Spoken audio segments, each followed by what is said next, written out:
morning, good afternoon, dear participants, and welcome to our today's STARS webinar.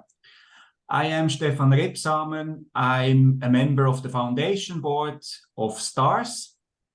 And today we have the privilege that we can speak to two great leaders, two great coaches to the topic of taking the elevator to the top and staying there.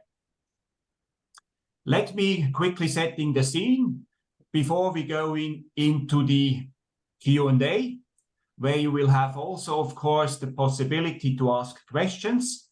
For that, you just use at the bottom of the screen the Q&A function. So taking the elevator to the top and staying there, riding the executive elevator and succeeding as a C-suite leader demands a unique set of skills. Our guest speakers today are here to offer some tips on how to get to the top floor and be great C-suite leaders. And once you've got there, they have some advice for winning the CEO's corner office and keeping it. Marlene Uetz and Iain Martin together founded their high-end coaching, mentoring, and leadership advisory firm, HI Martin & Co Ltd, back in 1998. This was the world's first global coaching boutique and today has presence in Europe, Asia, and the Americas. They have helped numerous executives to become regional presidents, C-suite leaders, chief executives, and board members, and to deliver superior results to their organizations. Marlene has lived, studied, and worked in Europe, Asia, and the Americas, and worked for European, US, and Asian multinationals. She is double MBA graduated and chartered marketeer. Iain Martin says that his 30 years of corporate life around the world were just the preparation for his coaching today. With that, I would like also for you a very warm welcome, Marlene and Iain. Hello. So maybe let's start with a very open question, because we want to go a little bit through the structure of first speaking about the secret of real leadership before we then go into the further topics of how to get to the C-suite and staying there, and also how you can finally move up to the CEO. But I would like to start the conversation with you with a very open question around the secret of leadership. What does it take to take this elevator to the top? What does leadership mean to you? And I think this is a good question to warm up for both of you. And of course, I leave it open to you. Who wanna go first? Good morning, Stefan, and hello everyone, wherever you are. I have a very simple definition of leadership. A leader is just simply someone that others want to follow. But being that someone, that's the hard part. There's a good story about Steve Jobs. Even at age 27, Jobs was crystal clear on his purpose and on his vision. He was trying to recruit the president of Pepsi Cola to be CEO of Apple. John Scully, I think his name was. And Jobs said, Scully declined the offer, and Jobs said to him, do you want to spend the rest of your life selling sugar water, or do you want to come with me and change the world? The rest is history. For me, it's about getting people excited about an idea, so they really want to be part of it and work together towards a common goal. It's an emotional thing at first. They have to say, oh, wow, that would be great. And that's a starting point. But then the leader has to follow through and make sure that this excitement stays all the way through to implementation. Good. Maybe I have here, and I liked your example, Iain, very much. Maybe here often also comes, the observation, what holds true in the past is maybe not anymore holding true today or in the future. And sometimes there is also maybe a little bit of a misunderstanding. What does it mean to be a good leader and what does it mean to be a good manager? And maybe it can be that it needs both to take that elevator to the top, but maybe you can elaborate on that point as well a little bit. I think there are three things about being a leader that others want to follow. And you may think of more, I'm sure you will. For me, the three things: it demands firstly a clear and persuasive vision, and it needs a rational strategy, and it demands the people skills to carry them to fruition. That's easy to say, the theory is very simple, but the art of leadership, and I say it's an art, is combining vision and strategy and the people skills in real life. I'm an accountant by training. Yeah, I know, I'm sorry about that, but I'm an accountant by training. And I know that most leaders start planning with numbers and spreadsheets, and that's starting in the wrong place. I call them Excel leaders. Just think of great leaders from the past. You mentioned the past, Stefan. Nelson Mandela destroyed apartheid with his vision, not with numbers. Martin Luther King Jr. changed America by saying, I have a dream. A dream is a vision. However, a leader with only a vision is just a dreamer.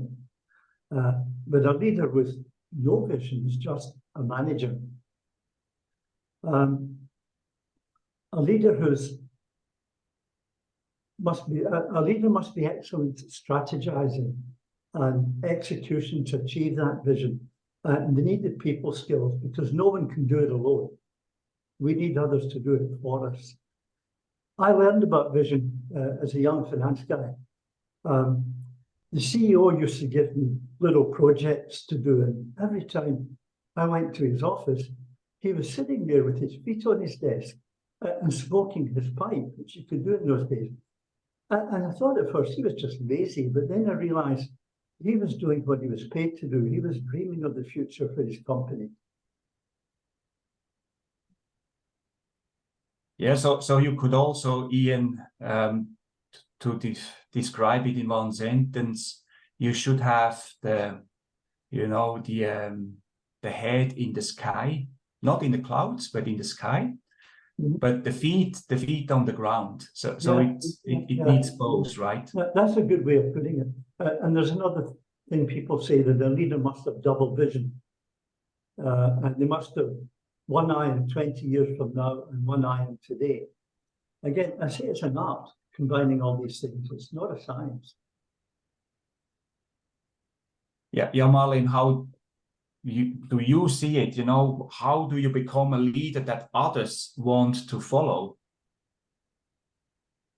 Well, again, real leadership is actually timeless. When you asked earlier on about the secret of real leadership, it's timeless. There's nothing new about this. And as Iain said, it's not starting with numbers. It's all about vision. And if that vision is ambitious and colorful and energizing, and of course, very importantly, aligned with their personal values, then people want to follow you. Maybe on that note, Marlene, and we have also here a question in the Q&A function from Andreas. It's a bit, the question about leadership styles. And I know, I was also sometimes in these situations, in recruiting situations, where somebody is asking you, please describe your leadership style, and then sometimes people, they try to find out what is the correct answer.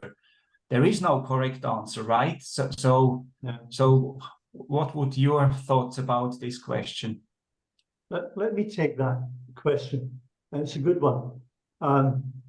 I think a leader has the same value set throughout his or her life.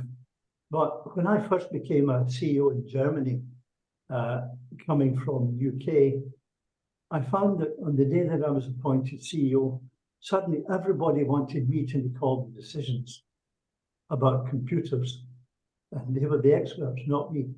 So I had to take a more directive style than I had been used to, because that's what we wanted.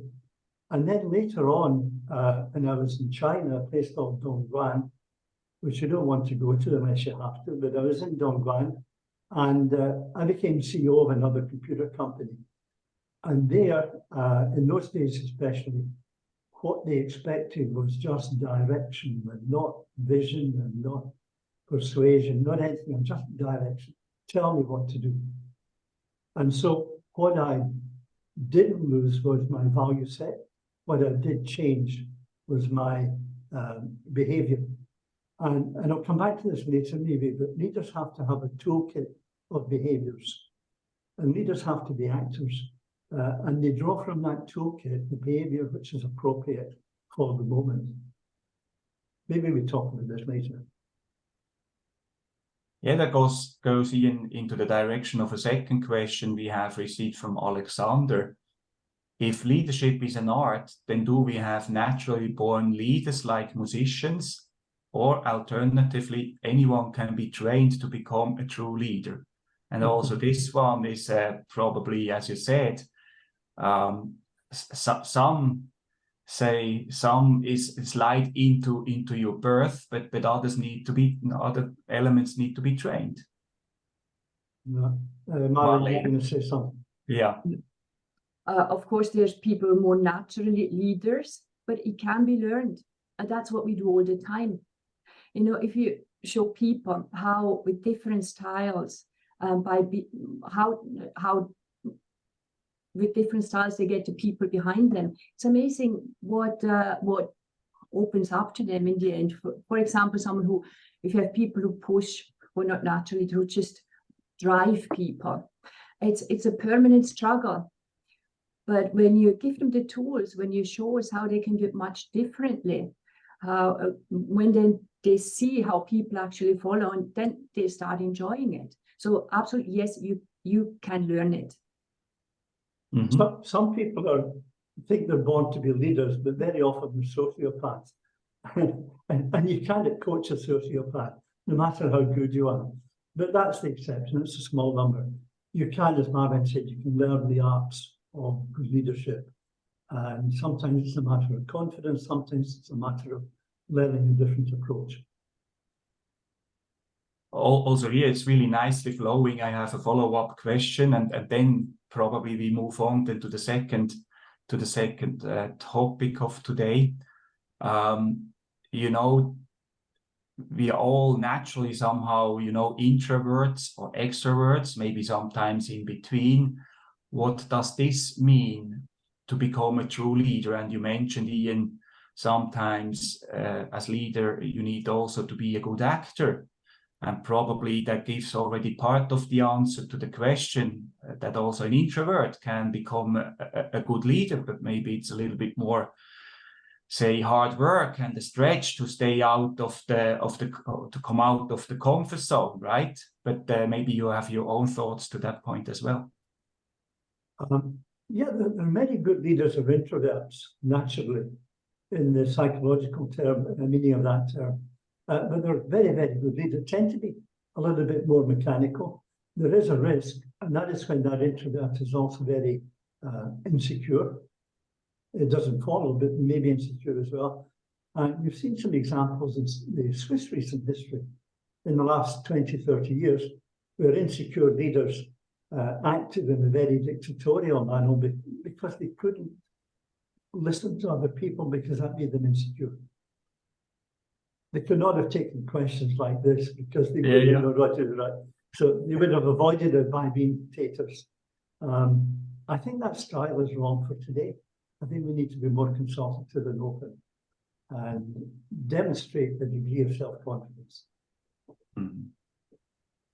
Anything to be added, Marlene? I think you've summed it up. We have so much more to say, and I think a lot of it will come out later on during our discussion. Yeah, but I think it's very important that you be your authentic self. There was also from Bregier was a question there. I strongly believe that you need to be an authentic leader, because otherwise nobody will really follow you, right?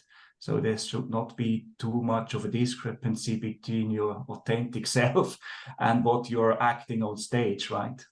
Yeah, and the coach has to be authentic as well, if we don't have credibility. Yeah. That's why I don't dye my hair, Stefan. Yeah. It's why I still have a Scottish accent, having left in 1980. No, absolutely. And it's better to be yourself. Yeah, yeah. So I think we had already a good opening about, you know, what are the secrets? And after all, of course, I mean, they are not really secrets. We all somehow unconsciously or consciously know them. And as you explained, much is also coming over time with experience, etc. Maybe we go now to a second part of our discussion, which is the area of getting to the C-suite, and you mentioned it as at the very beginning, Iain, to stay there. And we all know in those situations we have been, it's sometimes very hard to stay there. Maybe we start with a question: when you get into the leadership elevator, what buttons do you need to press to get to the C-suite? Is there any recipe to share? Well, there are 4 essential buttons to press. There's a lot more, but for the 4 essential ones are: 1, back off from details. Trust others to do it for you. Delegate and empower. Learn to say no. 2, learn how to influence without having direct authority over people. This is about putting yourself into other people's shoes and addressing what motivates them. Why would they do what you want them to do? 3, learn to collaborate with your C-suite colleagues. Leadership at this level is a team effort. 4, see yourself not just as a business unit or functional leader. Become one of the leaders of the entire company who takes collective responsibility for decisions. This is why collaboration is so important. Thinking in a connected way, and think big. Iain, do you want to tell that lawyer story? I like this story because I like mountains. One nice sunny day, I called a client who was a corporate lawyer, and he wanted to become a CEO. And I called him. I said, I'm not coming to your office. Meet me at the main station. And so we took the train up to Zurich's local mountain, Uetz. And from the top, we looked down on the city's integrated transport system. There were ferries on the lake, there were trams in the city, there were trains at the main station, and then there were planes leaving the airport, and you could see them all from that point. I said, this is Zurich's vision in action, to get people out of cars and into public transport. Your company is like this too. So everything fits together like the Zurich transport system. Now, by taking that helicopter view away from the legal role that he had, he thought quite differently about the way he saw his own role and how it was part of a much bigger plan in his corporation. And actually, he became a CEO a few years later in USA. Yeah, we have here the question from Alexander. When you talk to those CEOs, is there an advice you give most frequently? Do we have kind of a hit list? Marlene, have you any thoughts? To the CEOs now, when you're talking to CEOs, the question is the CEOs. Yeah. To the CEOs, if you're going to coach, CEO clients of yours, is there any kind of a hit list of advices you give them? There's a lot of advice, of course, like where it starts.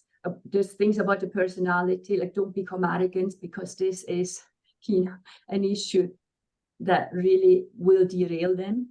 So that's what not to do. What to do is like really work via your people. You need to have the vision. It all comes back Yeah. to the vision. Start with the vision, communicate to get people behind you, because you cannot do everything yourself. You have to work via. I agree with that.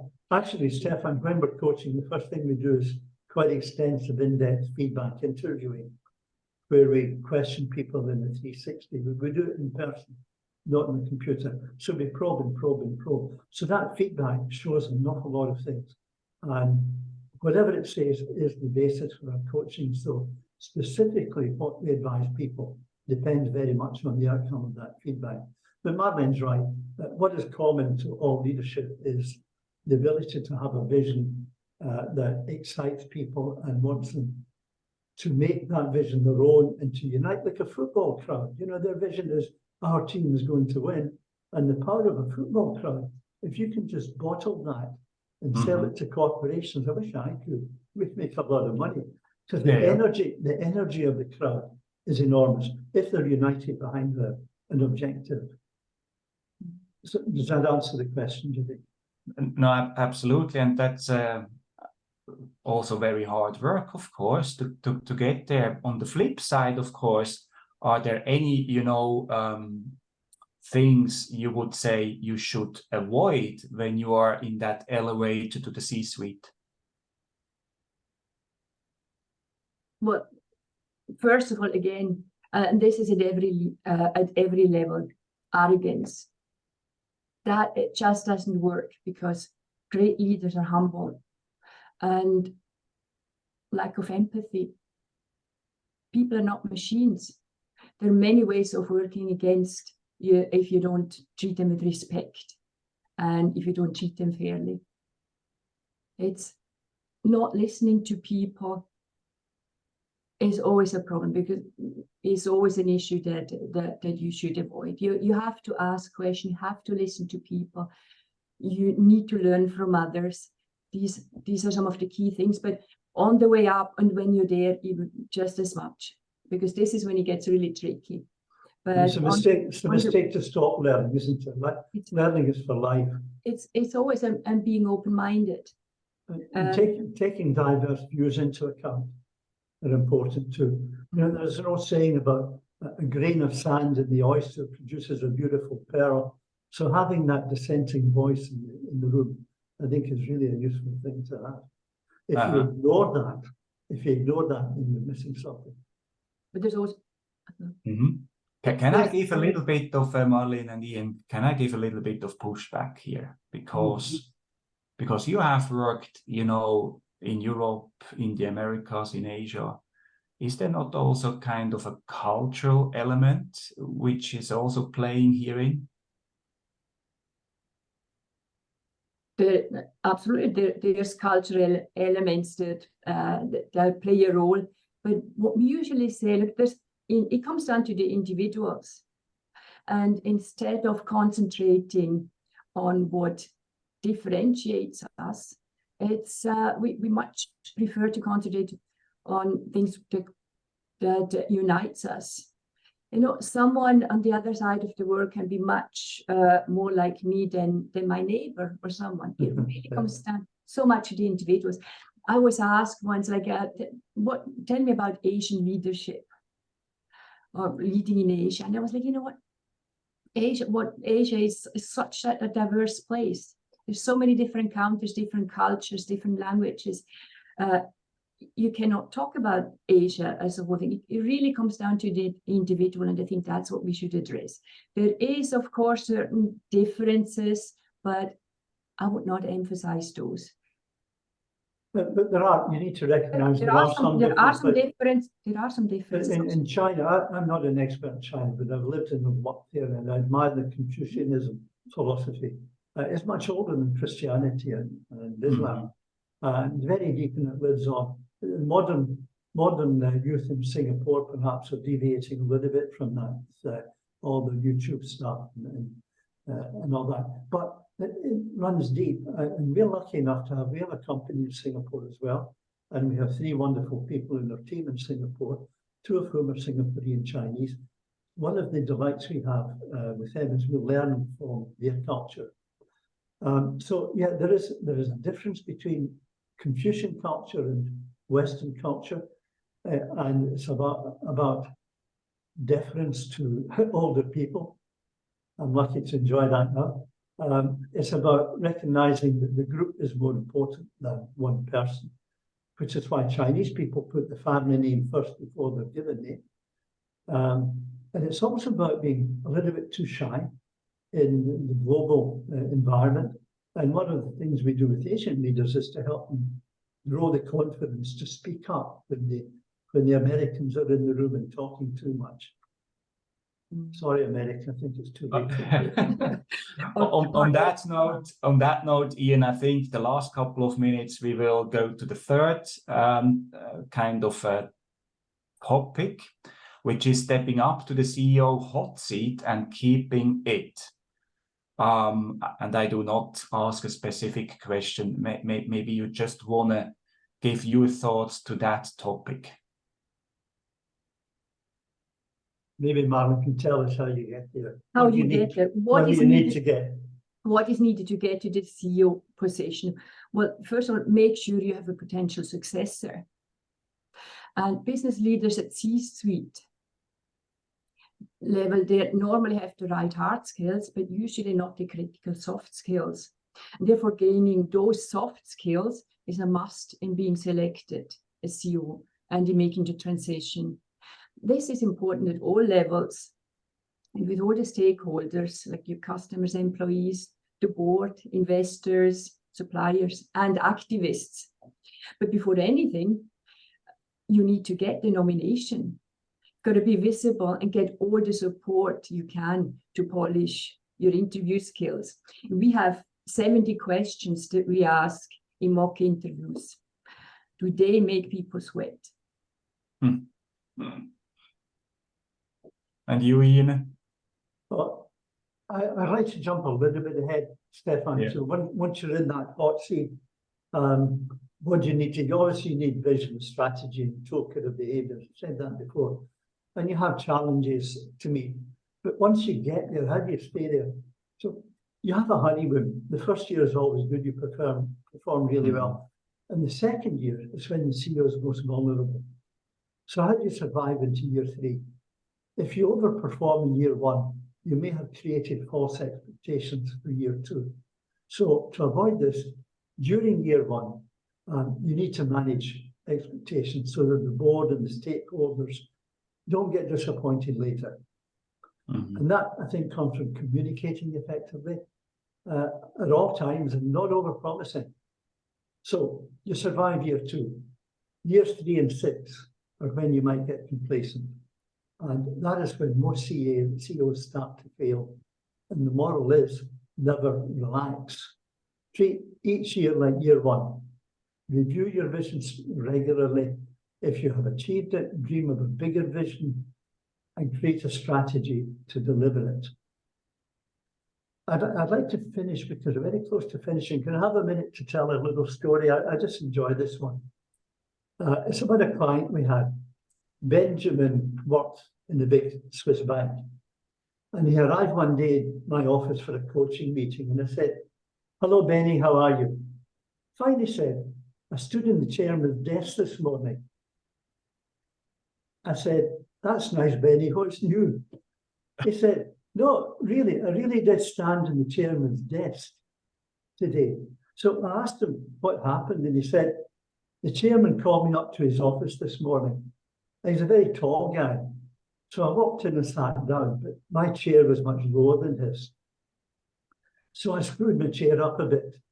And then he did the same, and I did that again, and he did the same again. So then I stood up, and he stood up, and he's much taller than me, so I stood at his desk.